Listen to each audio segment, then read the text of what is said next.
A phone rings. Trump listens, then slams it down. Bessent just threatened Europe. Not with missiles, not with embargoes, with math. Any country buying Russian oil through China, he said, will face a 100% secondary tariff. The message wasn't whispered, it was broadcast on CNBC from the United States Treasury. In a single breath, Scott Bessent turned a bilateral trade dispute into a global compliance test. Not just for China, for India, for Germany, for the G7, and for every economy threading energy deals through Beijing's industrial grid. 8 hours later, the Yarlung Tsangpo River roared.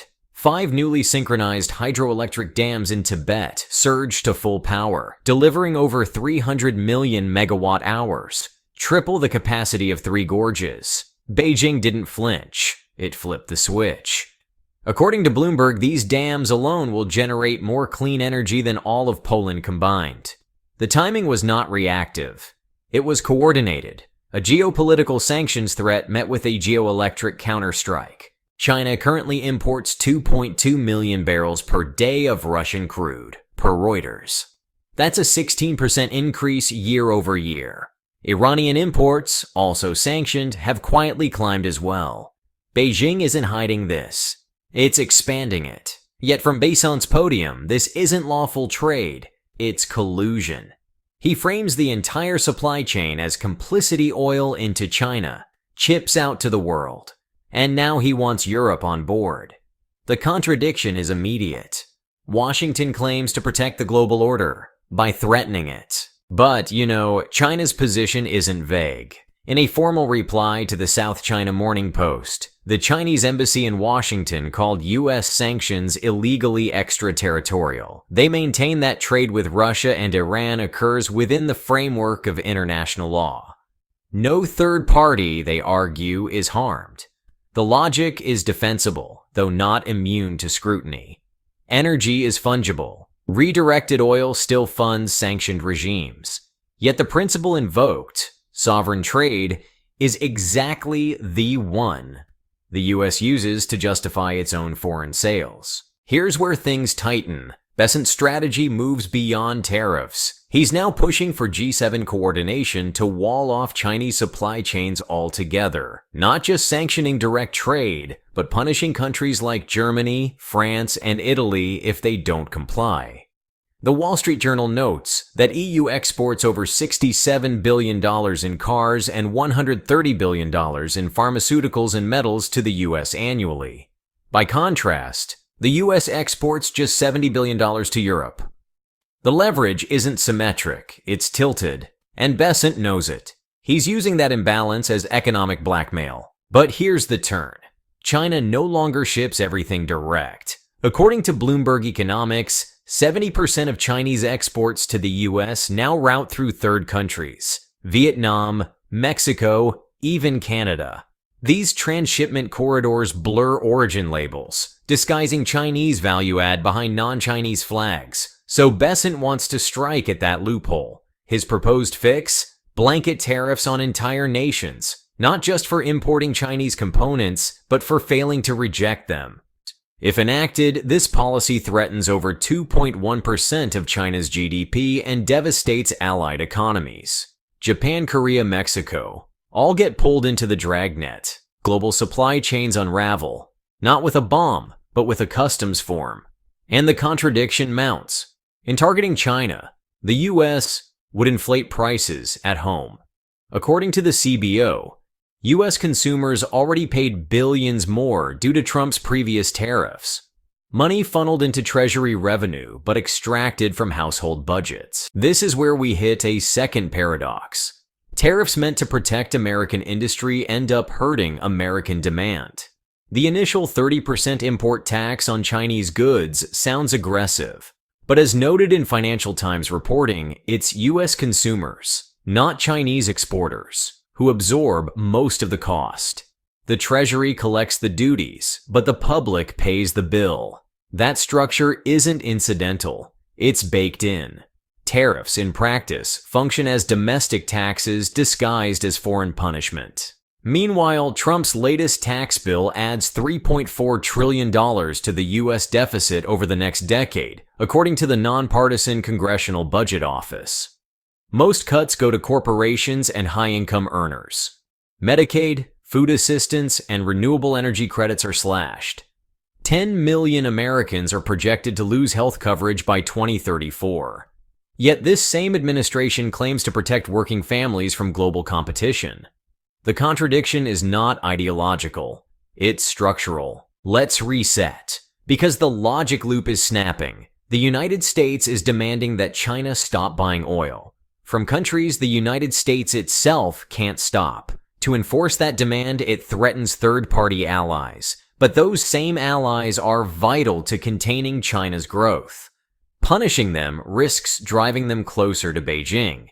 In trying to isolate China, the United States may isolate itself. And all of this happens as China builds. The Yarlung Tsangpo Dam network is not metaphorical power, it's literal. According to Chinese state planners, the combined output exceeds 300 terawatt-hours annually. That's nearly one-third of Europe's total wind and solar generation.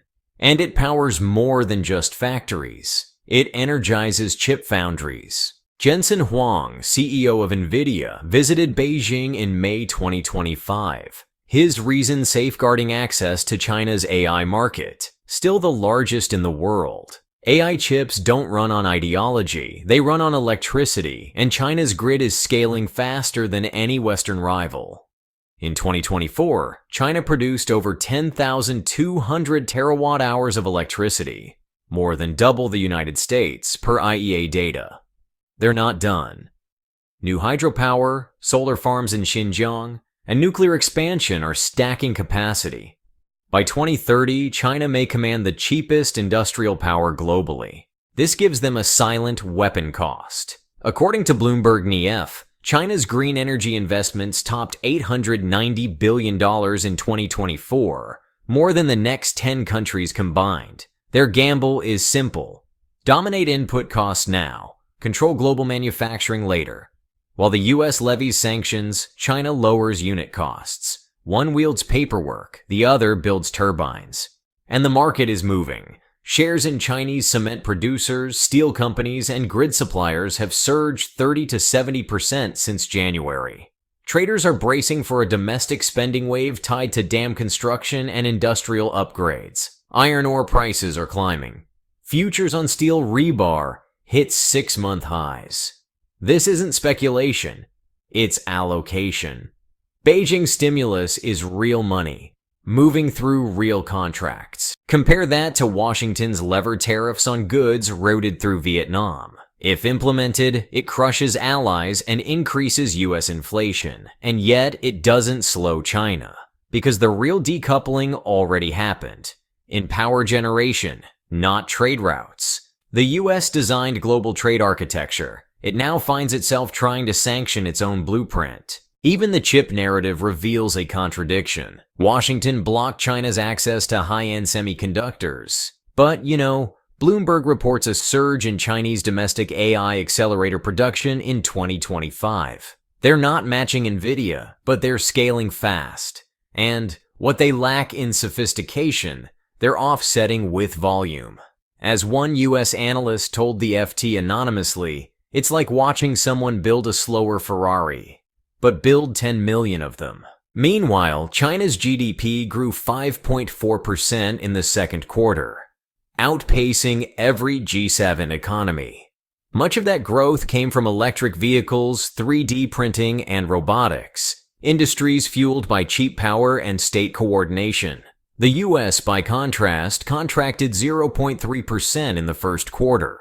The second quarter remains uncertain, but a government shutdown threat looms, and rising rates are squeezing both investment and credit availability. This isn't ideological. It's arithmetic.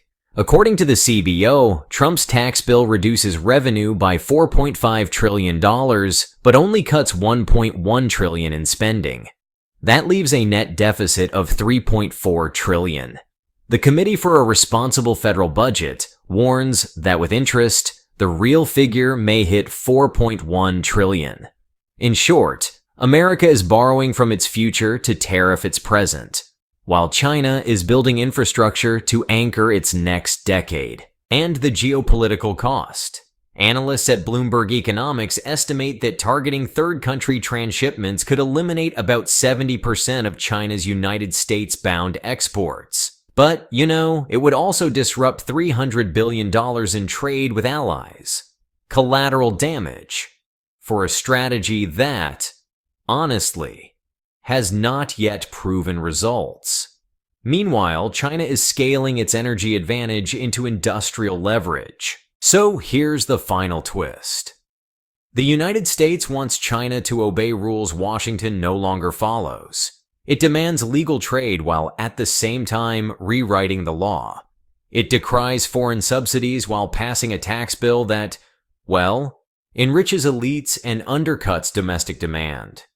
It punishes Beijing for using Russian oil, but still imports aluminum from countries buying the same. And it calls this leadership. In the end, Bessent's real target may not be China at all. It may, in fact, be time. By forcing a confrontation now, he's trying to delay something that already started, the energy-powered pivot.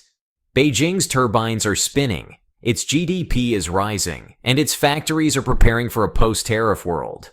The West can sanction trade, but it can't embargo scale. Let me know what you think in the comments. We're glad you're enjoying this video. Please like and subscribe. And hey, check out another video that is now on your screen.